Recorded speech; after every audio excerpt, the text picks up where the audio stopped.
all bodies, but a good amount of bodies need tissue builder. It is lovely to help with building out faces such as sunken-in temples, eyes, even lips. It's like a Botox for the deceased. My name is Miranda. I'm a mortician here at Millward Funeral Directors in Lexington, Kentucky.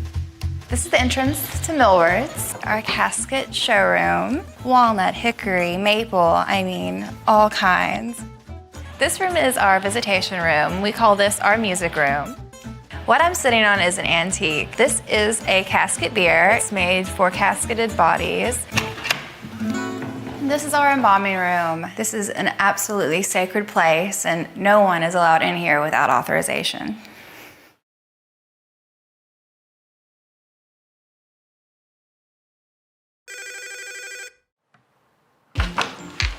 This is Miranda. She is just at a hospital over at Baptist, so that would be a pretty simple removal. I don't mind going by myself.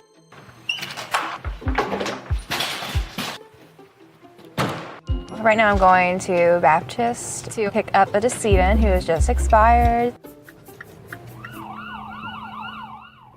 When I was in mortuary school, I learned about death care, but now that I'm working in a funeral home, I've learned more about the process of grief. I believe that my job has given me strength that I didn't know I was going to have. When I first realized what death was, I was scared. I would lay in bed, think about death, and it was like this black hole. It was anxiety. My feelings on death have affected my feelings on life. I really do live every day like maybe I'll die. When I'm washing my hair and putting myself together, I'm like, well, if I was in a car wreck, it could just be cut off anytime. Everything is so small in life, and you really realize the big picture when you're faced with death, like how simple and sweet life can be.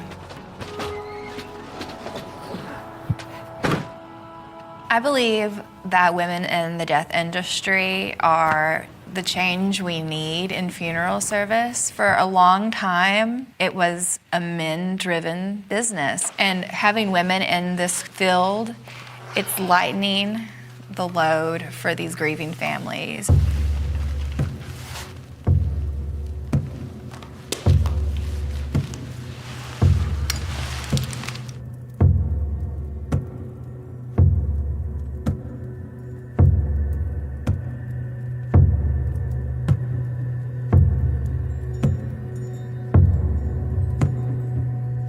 Embalming makes me feel like an artist more than a scientist. Yes, I know my anatomy. Yes, I know what these chemicals are doing, but it has everything to do with art after that.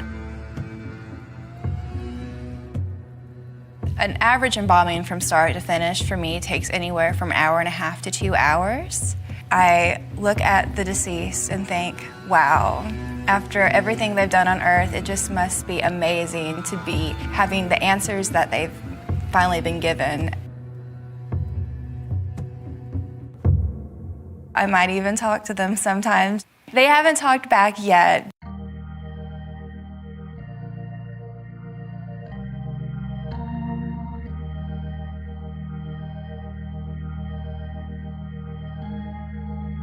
Cosmetics for the deceased really aren't like the ones we buy in stores. The ones we buy in stores are gonna react to your warmth of your skin. That's why we use special cosmetics. For the ladies, I like to use more of an opaque makeup.